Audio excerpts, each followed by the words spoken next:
In connection with the Jewish question, I have this to say. It is a shameful spectacle to see how the whole democratic world is oozing sympathy for the poor, tormented Jewish people, but remains hard-hearted and obdurate when it comes to helping them, which is surely, in view of its attitude, an obvious duty. The arguments that are brought up as an excuse for not helping them actually speak for us Germans and Italians. For this is what they say. 1, we, that is the democracies, are not in a position to take in the Jews.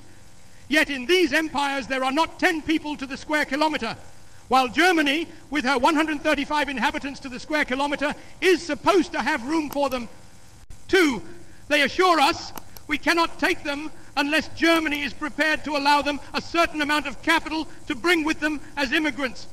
For hundreds of years, Germany was good enough to receive these elements, although they possessed nothing except infectious political and physical diseases. What they possess today, they have by a very large extent gained at the cost of the less astute German nation by the most reprehensible manipulations. Today, we are merely paying this people what it deserves.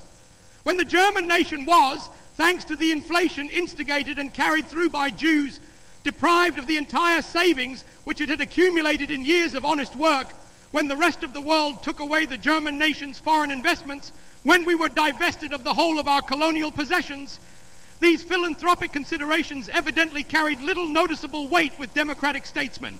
Today I can only assure these gentlemen that thanks to the brutal education with which the democracies favored us for 15 years, we are completely hardened to all attacks of sentiment.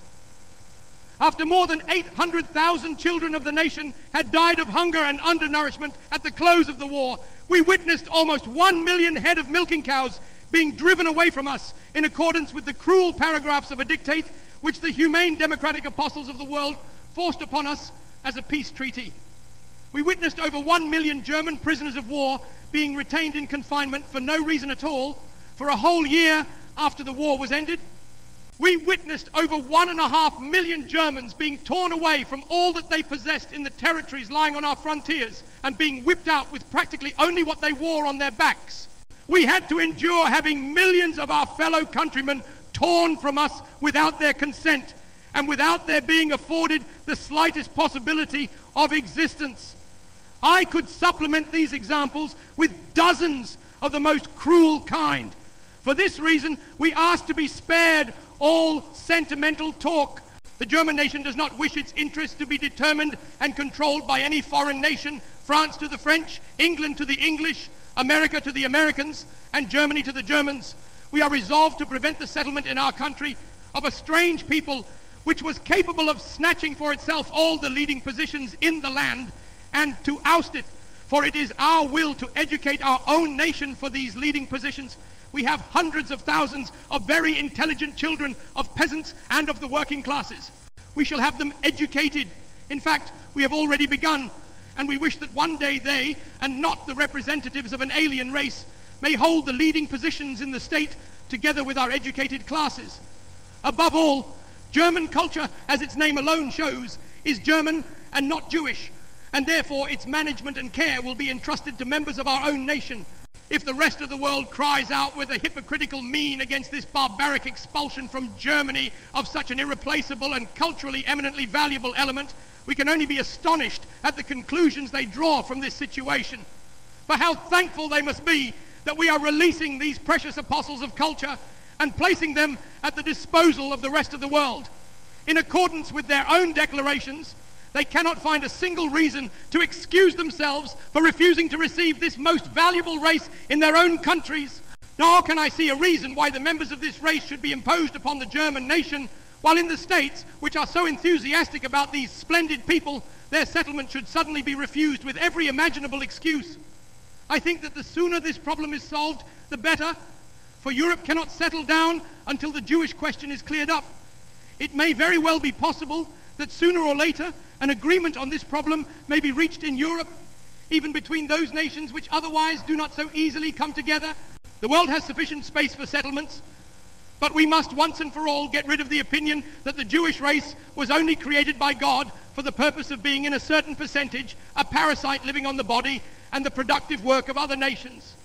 The Jewish race will have to adapt itself to sound constructive activity as other nations do, or sooner or later it will succumb to a crisis of an inconceivable magnitude.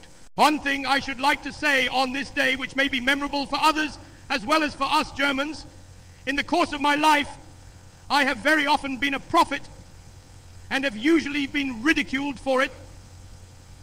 During the time of my struggle for power, it was in the first instance the Jewish race which only received my prophecies with laughter when I said that I would one day take over the leadership of the state, and with it that of the whole nation, and that I would then, among many other things, settle the Jewish problem. Their laughter was uproarious, but I think that for some time now they have been laughing on the other side of their face. Today I will once more be a prophet. If the international Jewish financiers in and outside Europe should succeed in plunging the nations once more into a world war, then the result will not be the Bolshevization of the earth and thus the victory of Jewry, but the annihilation of the Jewish race in Europe. The nations are no longer willing to die on the battlefield so that this unstable international race may profiteer from a war or satisfy its Old Testament vengeance. The Jewish watchword, "Workers of the world unite," will be conquered by a higher realization, namely, workers of all classes and of all nations, recognize your common enemy.